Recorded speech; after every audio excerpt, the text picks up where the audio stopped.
Soms is die mees verwarrende oomblikke in die Christelike lewe, die oomblikke wanneer God begin inmeng met ons planne. Wanneer dinge skielik ongemaklik raak, wanneer iets in jou hart begin pla, wanneer die Heilige Gees begin wys na iets in jou lewe wat jy weet nie reg is nie.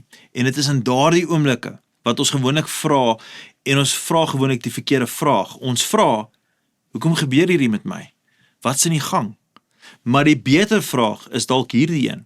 Ons moet dalk eerder vra, wat probeer God in my doen? Nou as jy verlede Sondag hier was, sal jy onthou dat ons gekyk het na die prentjie wat Jesus vir ons gee in Johannes 15. Ons het gesien dat wanneer 'n gelowige begin afdwaal, die Vader nie die lood net los nie, hy lig dit op, hy herstel dit, hy plaas dit weer waar dit kan groei. En ons het verlede week saam gebid, ons het hierdie woorde gesê, Here, lig my weer op, Here, plaas my weer terug op die draad. Maar vandag vra ons die volgende vraag in hierdie reis. Wanneer God begin werk in ons lewens, wanneer hy begin ingryp, is die vraag, hoe behoort ek en jy te reageer? Want die toekomstige vrug van my en jou geestelike wandel word baie keer bepaal deur hoe jy reageer wanneer God ingryp. Luister weer saam met my na die woorde van Jesus in Johannes 15 vers 5. Ek is die druiwestok en julle die lote. Wie aan my verbonde bly en ek aan hom, dra baie vrugte, want sonder my kan julle niks doen nie. Nou geliefde, Jesus kom maak iets baie belangriks vir ons duidelik. Hy kom sê en ek vrug in die Christelike lewe kom nie deur blote inspanning nie. Vrug groei deur verbindenheid. Nee, en dit beteken wanneer God in ons lewens ingryp, is sy doel altyd dieselfde. Dit is om ons nader aan hom te bring, om vrug te herstel, om lewe te herstel. Nou kom ons wees eerlik vir 'n oomblik.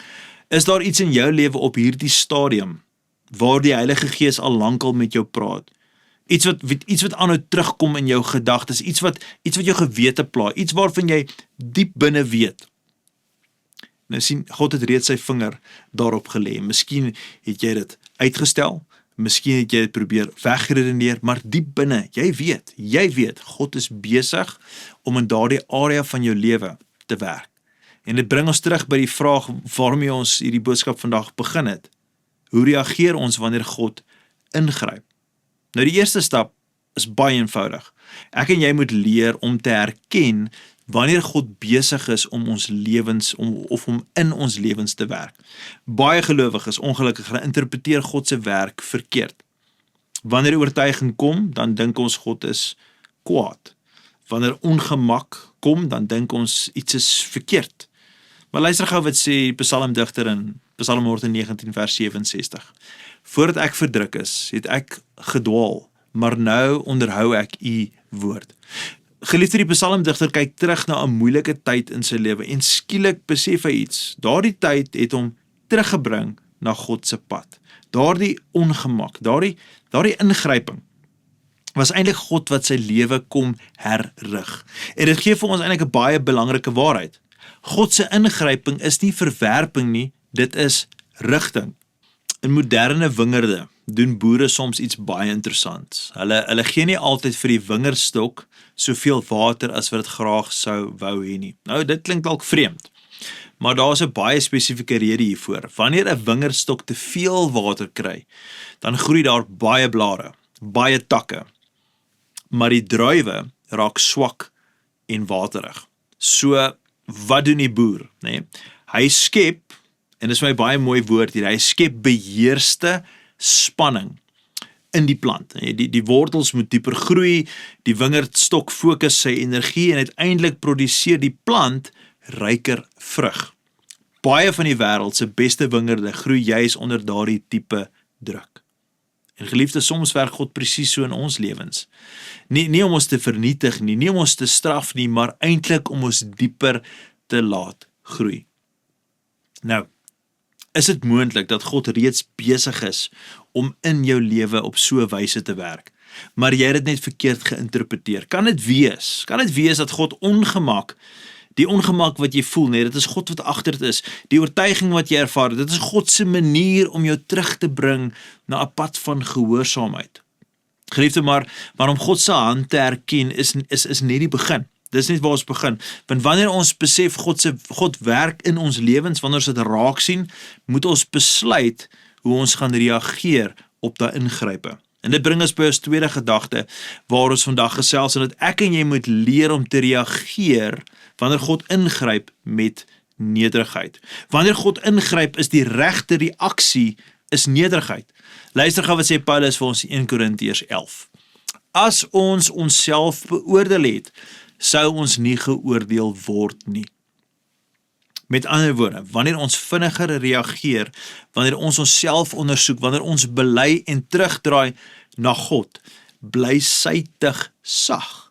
Maar wanneer ons weerstand bied, wanneer ons uitstel, word die proses eintlik net moeiliker. En daarom moet ons hierdie waarheid onthou. En ek hoop jy is reg vir hierdie een.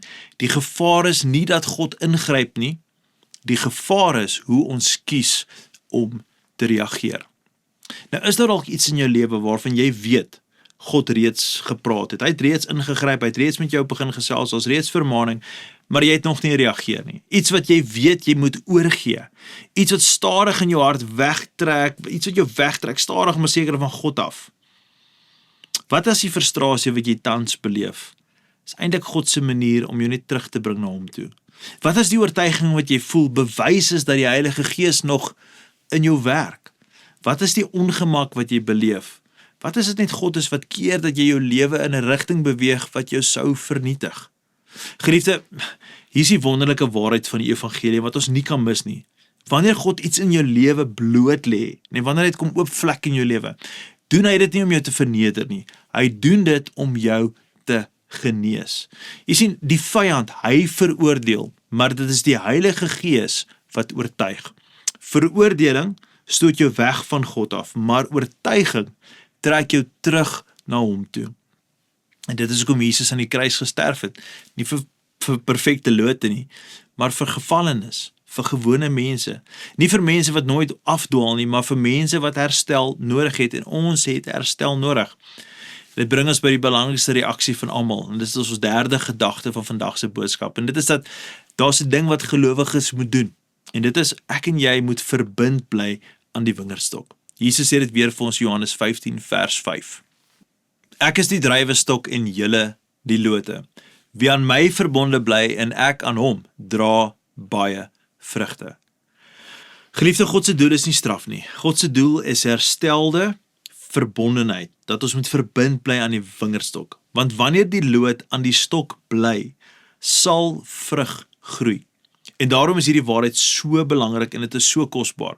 God tug nie om jou weg te stoot nie, hy tug jou om jou nader te trek. Nou as God vandag die een area van jou lewe sou uitwys, wat groter vrug, veel vrug verhinder, wat sou dit wees? Want die tuinier werk nooit sonder 'n doel nie. Sy doel is altyd dieselfde, om 'n lewe te herstel wat vrug dra. So, om alles net nou saam te vat, vandag se boodskap. Soms gryp God in ons lewens in en ons verstaan dit heel dikwels verkeerd.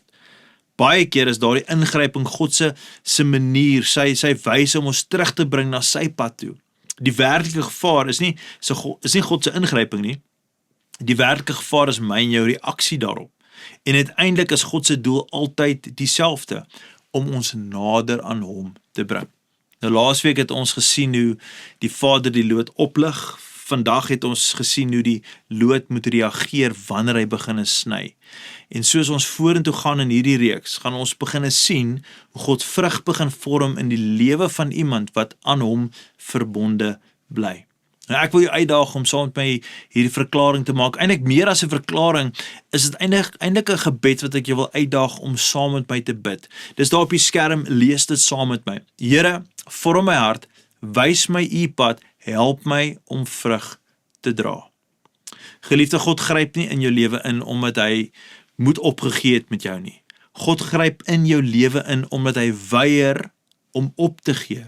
En wanneer ons reageer op sy werk in ons lewens, kan dieselfde loot wat eens in die stof gelê het, wat niks meer kon produseer nie, daai loot kan terug op die draad gesit word en hy kan weer begin 'n vrug dra.